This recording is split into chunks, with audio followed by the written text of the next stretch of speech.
Selamat datang kembali di pelajaran produk pastry dan bakery. Yang kita bahas kali ini adalah materi sugar dough. Pertama adalah pengertian sugar dough. Sugar dough adalah adonan yang digunakan untuk membuat kue kering. Rasanya manis dan banyak mengandung lemak. Adonan ini dipergunakan untuk pembuatan kue kering, alas kue, bahkan alas pie atau penutup pie manis. Sugar dough dikenal dengan sebutan adonan manis atau pet manis. Selain disebut pet manis, juga dikenal dengan adonan pasir. Jenis sugar dough. Produk dari sugar dough antara lain sebagai berikut.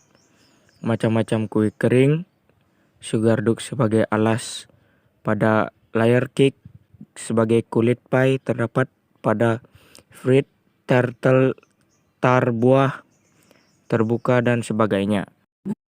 Cara pencampuran bahan pada pembuatan sugar dough yang dapat digunakan. Yang pertama adalah one stage. One stage method merupakan metode pembuatan cookies dengan mencampurkan dan mengaduk semua bahan dengan mixer. Semua bahan diaduk hingga tercampur rata. Yang kedua adalah creaming method. Creaming method merupakan proses pencampuran dengan mengaduk lemak dan gula terlebih dahulu hingga mengembang, lalu ditambahkan telur sedikit demi sedikit sambil tetap diaduk. Adonan diaduk dengan mixer hingga merata, lalu aduk bahan kering dengan menggunakan spatula. Kemudian yang ketiga adalah sanding atau sebleach. Pembuatan cookies dengan metode ini dengan terlebih dahulu mencampurkan semua bahan kering, lalu tambahkan mentega, kocok dengan menggunakan mixer, lalu tambahkan telur. Cookies yang dihasilkan dengan menggunakan metode ini akan memiliki tekstur sandy atau berpasir. Contoh produk dengan teknik sanding ini adalah pie manis. Kemudian yang keempat adalah sponge method. Sponge method digunakan untuk jenis cookies yang lebih lembut seperti brownies, lady fingers, dan macarons. Gula dan telur diaduk terlebih dahulu hingga mengembang, lalu aduk bahan kering dengan menggunakan spatula hingga tercampur dengan rata. Berikutnya yaitu bahan-bahan. Bahan-bahan yang digunakan dalam pembuatan adonan sugar dough. Yang pertama, tepung protein rendah. Yang kedua, gula halus. Yang ketiga, butter atau margarin. Yang keempat, telur.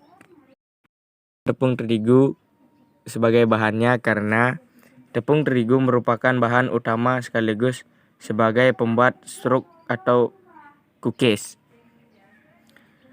Yang kedua yaitu tepung terigu dengan protein rendah dengan kadar protein gluten 7-9%, sifatnya memiliki daya serap air yang rendah sehingga akan menghasilkan adonan yang sukar diulenin, tidak elastis, lengket dan daya pengembangannya rendah, serta menggunakan ragi yang banyak, penggunaan protein rendah.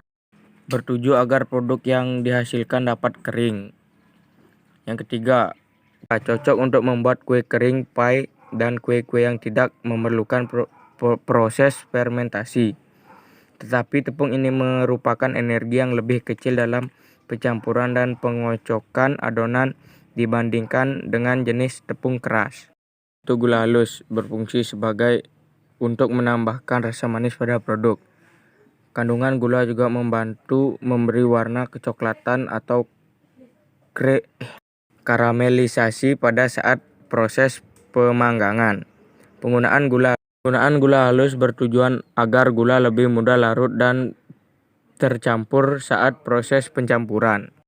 Yang ketiga yaitu butter atau margarin. Butter atau margarin pada pembuatan sugar dough berfungsi sebagai bahan yang mencegah pembentukan jaringan gluten yang terlalu panjang pada terigu.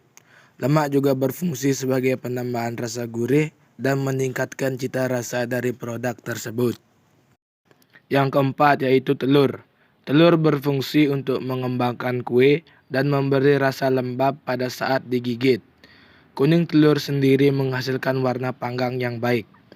Untuk membuat kue dari adonan sugar dough, menggunakan kuning telur agar kue lebih renyah.